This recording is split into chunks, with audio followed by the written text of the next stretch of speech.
नमस्कार दोस्तों, मैं आप सभी का स्वागत करता हूँ ट्रेलॉजी एजुकेशन में। हम डिस्कस कर रहे थे बिहार स्पेशल की इस बुक को, जो कि है क्राउन पब्लिकेशन की।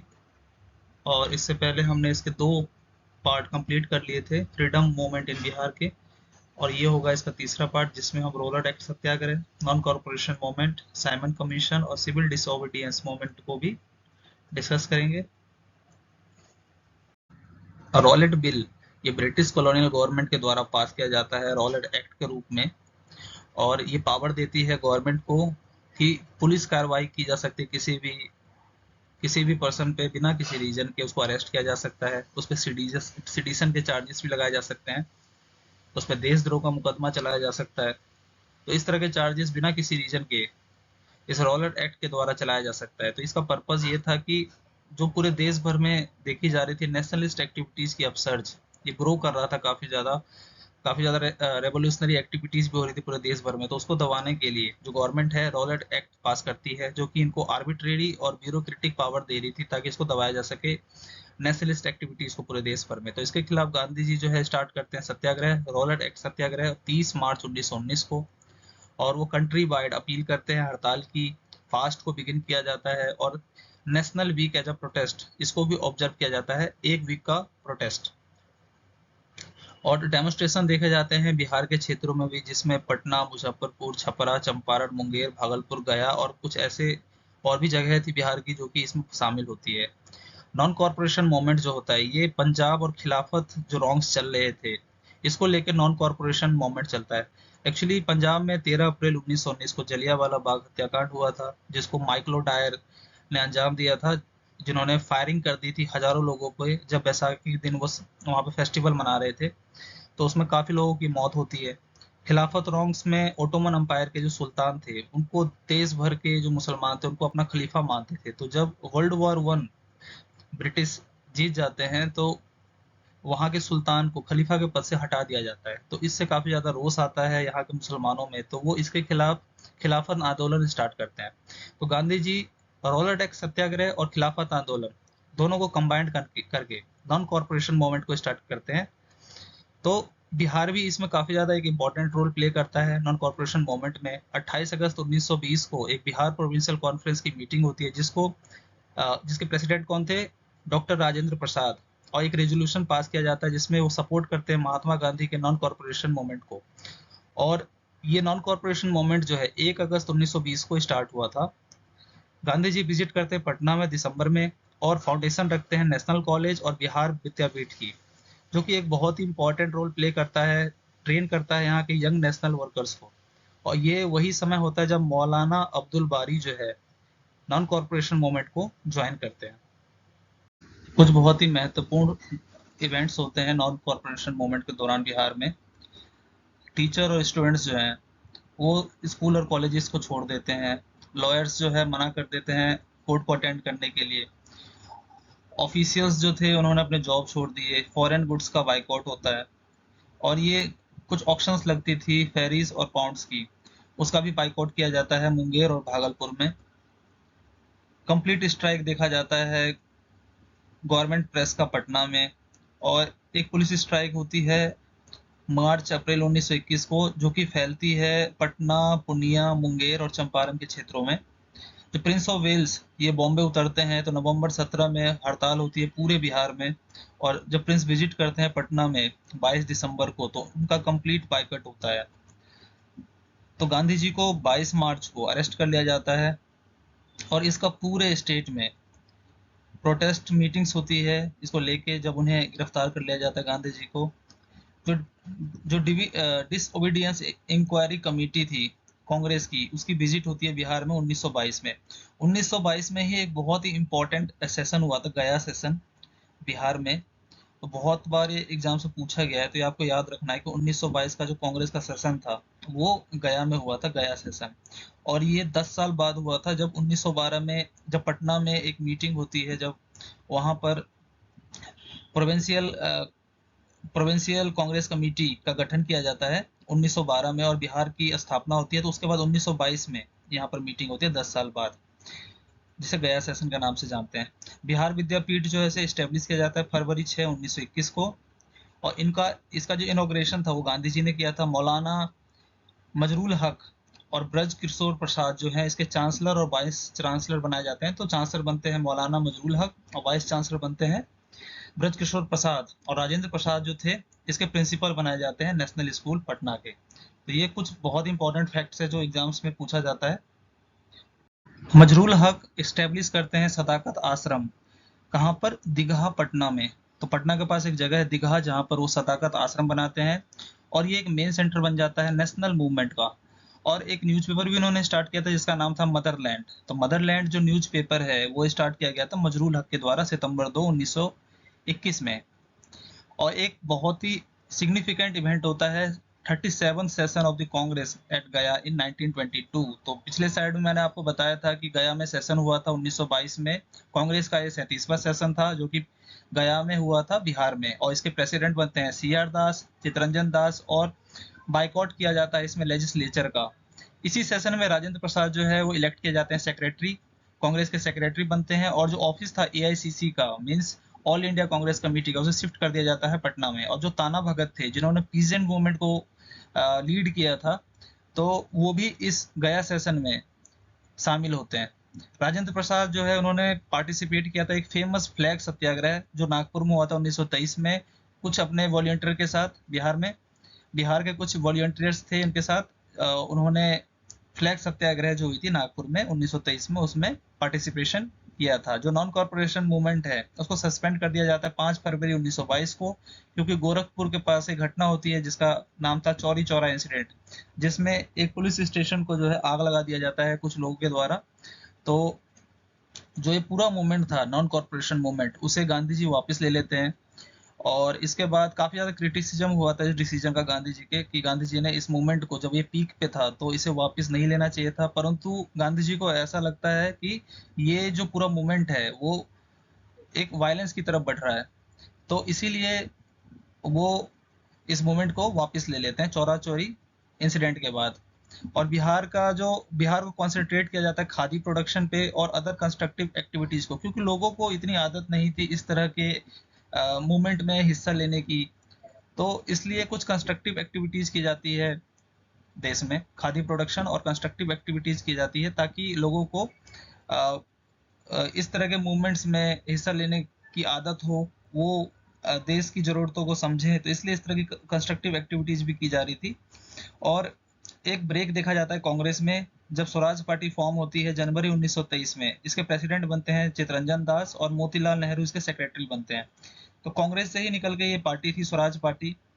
स्वराज पार्टी जो है एक बिहार में भी एक इसकी अ, एक ब्रांच बनाई जाती है बिहार स्वराज पार्टी के नाम से 1923 में, जिसके श्री नारायण प्रसाद जो है इसके पहले प्रेसिडेंट बनते हैं और अब्दुल बारी जो है इसके सेक्रेटरी बनते हैं। पार्टी पार्टिसिपेट करती है असेंबली इलेक्शंस में नवंबर 1923 में, जिसमें वो 8 सीटें जीतती है असेंबली में और 10 सीट्स जीतती है वो काउंसिल में। तो वर्ष 1928 में साइमन कमीशन भारत आता है जिसका पूरा बाइकआउट होता है कंट्री में। साइमन कमीशन जो है 7 लोगों का ग्रुप था जिसे ब्रिटिश पार्लियामेंट ने फॉर्म किया था, जिसके चेयरमैन थे जॉन साइमन। जो ये कमीशन जब भारत आती है 1928 में, तो ये स्टडी करने आती है कॉन्स्टिट्यूशनल रिफॉर्म्स, परंतु इसमें कोई भी भारतीय मेंबर शामिल नहीं था इस कमीशन में। तो ये जो चेंजेस लाए जा रहे थे, ये जो रिफॉर्म्स लाए जा रहे थे भारत में, लेकिन उसमें कोई भारतीय मेंबर शामिल नहीं है, तो यहाँ की प्रॉब्लम्स को कैसे समझा जाएगा? तो इसलिए पूरे कंट्री में जो है इसे ब्लैक फ्लैग्स भी दिखाए जा रहे थे, इसका बाइकआउट हो रहा था, और बिहार में भी इसका पूरा बाइकआउट देखा गया। एक ऑल पार्टी मीटिंग जो होती है लीडरशिप में अनुग्रह नारायण सिन्हा का, और वो भी इसका सपोर्ट करते हैं। डिसाइड किया जाता है कि ये साइमन कमीशन का बाइकआउट किया जाएगा बिहार में। सिविल डिसओबीडियंस मूवमेंट जो है स्टार्ट किया गया था महात्मा गांधी जी के द्वारा 1930 में, जो कि वर्ष 1929 में लाहौर सेशन हुआ था, और उसमें एक प्रपोजल रखा गया था कंप्लीट इंडिपेंडेंस का, और इस प्रपोजल को पास किया जाता है। इसके प्रेसिडेंट थे जवाहरलाल नेहरू, जिन्होंने इस प्रपोजल को मंजूरी दी थी। 26 जनवरी 1930 को डिक्लेयर किया जाता है इंडिपेंडेंस डे के रूप में, जब रावी नदी के किनारे पंडित जवाहरलाल नेहरू जो है फ्लैग को फहराते हैं, और कंप्लीट इंडिपेंडेंस के रूप में इसे मनाया जाता है। बहुत ही मेमोरेबल डे था ये। और बिहार में भी इसे पूरी खुशी के साथ जो है मनाया जाता है इंडिपेंडेंस डे के रूप में। और गांधी जी स्टार्ट करते हैं अपनी फेमस डांडी मार्च 12 मार्च 1930 को, और 6 अप्रैल 1930 जो है फिक्स किया गया था सॉल्ट लॉ को तोड़ने के लिए। सॉल्ट लॉ बेसिकली है क्या कि कुछ इंपॉर्टेंट कमोडिटीज में सॉल्ट भी आती है जिस पर टैक्स लगाया जाता था ब्रिटिश गवर्नमेंट के द्वारा, तो इसलिए गांधी जी ने सॉल्ट लॉ, सॉल्ट को चुना था कि वो सॉल्ट बनाकर जो है इस लॉ को तोड़ेंगे। तो एक स्पीच होती है पटना में, राजेंद्र प्रसाद जो है बताते हैं अपनी पॉसिबिलिटीज सिविल डिसोबीडियंस को लेके।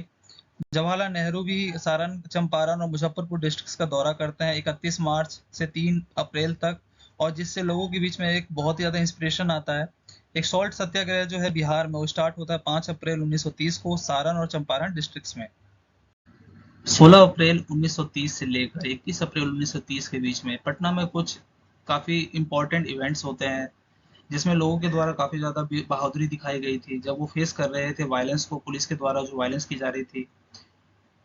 तो पटना में जो सत्याग्रह है वो स्टार्ट होता है 16 अप्रैल 1930 को, जब वॉलंटियर्स जो है प्रोसीड करते हैं नखास फील्ड की तरफ, जो कि मंगले टैंक जो है पटना सिटी में वहाँ पे स्थित है। इस स्पॉट को सिलेक्ट किया जाता है वायलेशन सॉल्ट लॉ का वायलेशन किया जाएगा यहाँ पे, और वहाँ पे सॉल्ट को बनाया जाएगा।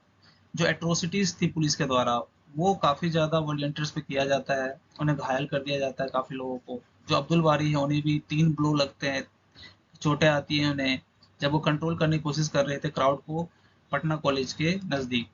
जो कृपलानी और राजेंद्र प्रसाद है उन्हें भी चोटें आती हैं, उन्हें भी पुलिस जो है रिप्रेशन का सामना करना पड़ता है।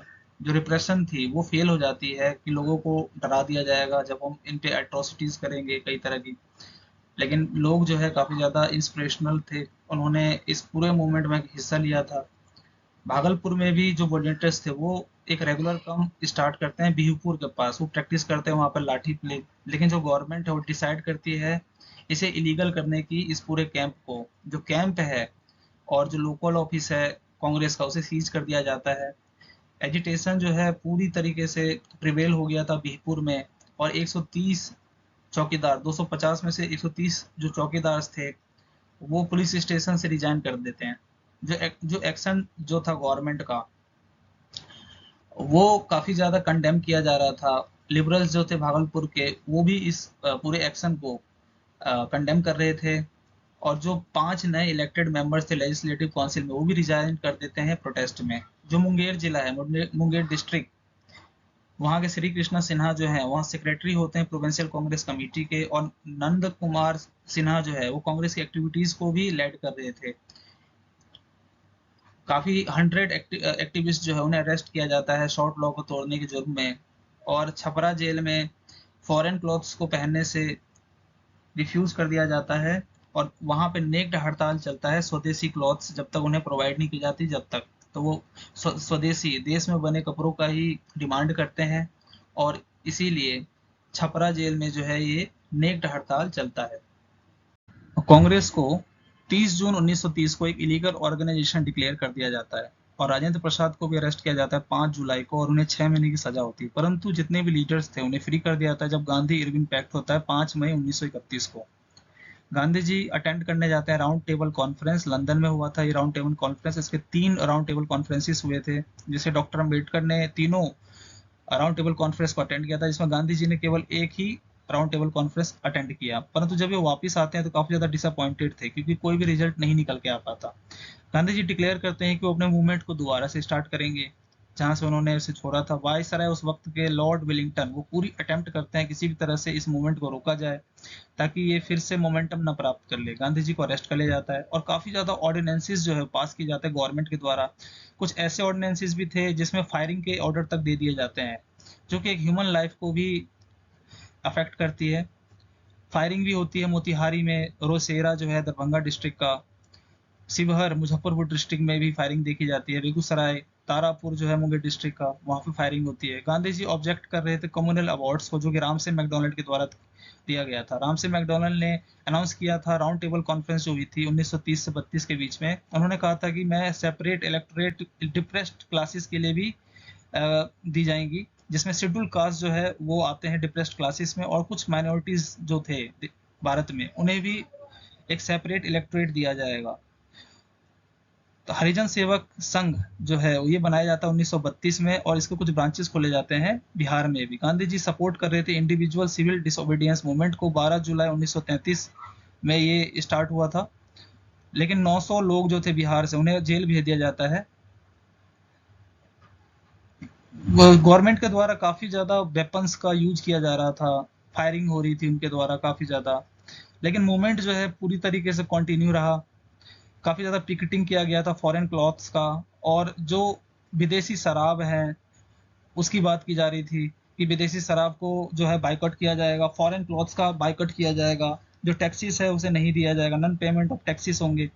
और ये पिकेटिंग एक्चुअली होता क्या है कि किसी भी जैसे कोई दुकान है उसके बाहर एक पोस्टर लेके उसको बाइकआउट करना, उसे पिकेटिंग कहा जाता है। जब कुछ लोग मिलके एक किसी भी चीज़ का जो है बाइकआउट करते हैं किसी स्लोगन के थ्रू, तो उसे पिकेटिंग कहा जाता है। तो पिकेटिंग किया जा रहा था इन सभी चीज़ों का।